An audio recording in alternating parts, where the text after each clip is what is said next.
Okay, on this next example, we have this line coming through here, and then the base, we don't know, they've left this as size X.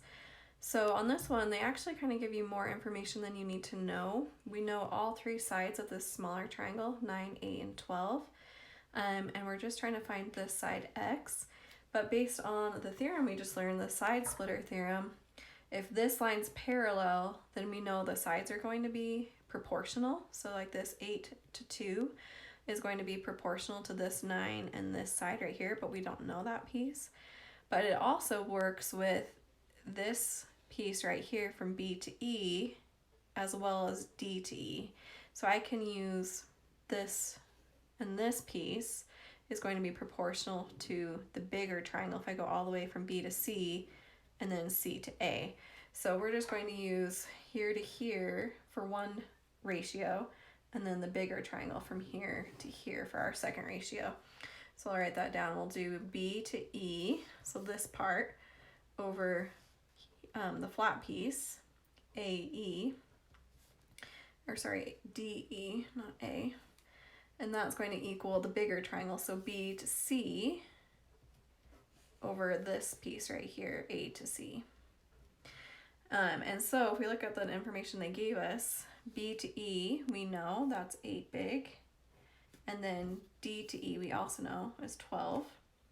And then that's going to equal the entire triangle, which they gave us the two parts. So if I just add those together, 8 plus 2 is 10. So that will be BC.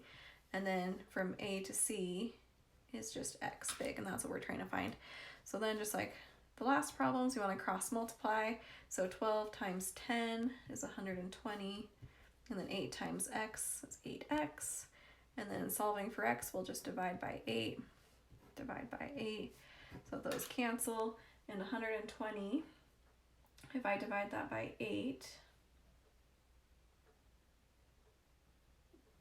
is 15. So we just found that this side is 15 big. And that's your answer. So again, it doesn't have to be these two sides that you're using, but you can also use the parallel pieces. So I can use here to here, and then here to here, or on the other side I could do BD over DE and BA over AC. But that one didn't make sense to use since I didn't know what this little piece was, so it was easier to just use this side. Okay. Let's look at a couple more examples. On this one, they want you to prove that the segment DE is parallel to AC. So here is DE and here's AC. So in the last examples, they told us these two were parallel, and because they were parallel, we knew that these were going to be proportional. So this is kind of going backwards. If we want to know if these are proportional, then these have to, or if these are parallel, then these have to be proportional. So that's what we want to check.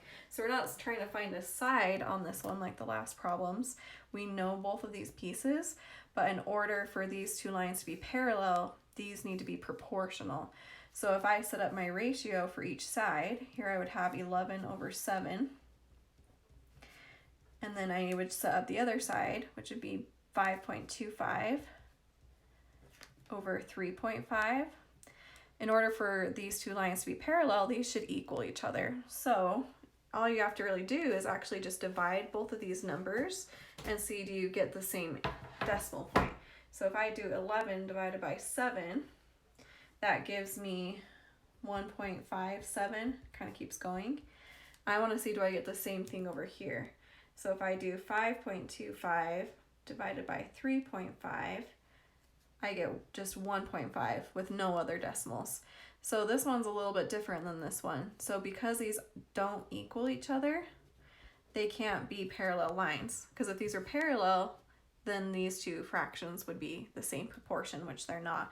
So DE is not parallel.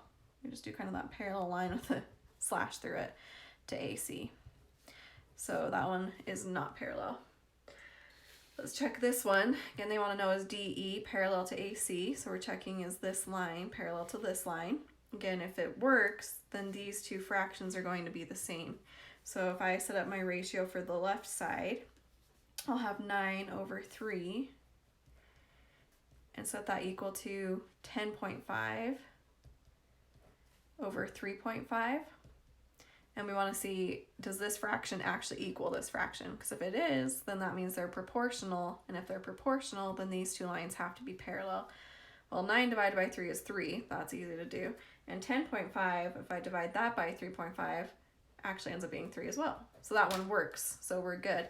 So because these ratios are equal to each other, that means this smaller triangle is proportional to this bigger triangle, which means that these two lines have to be parallel. Remember, we usually have those little arrows going through the lines to show they're parallel. So we would say that DE is parallel to AC because of that. And we're done.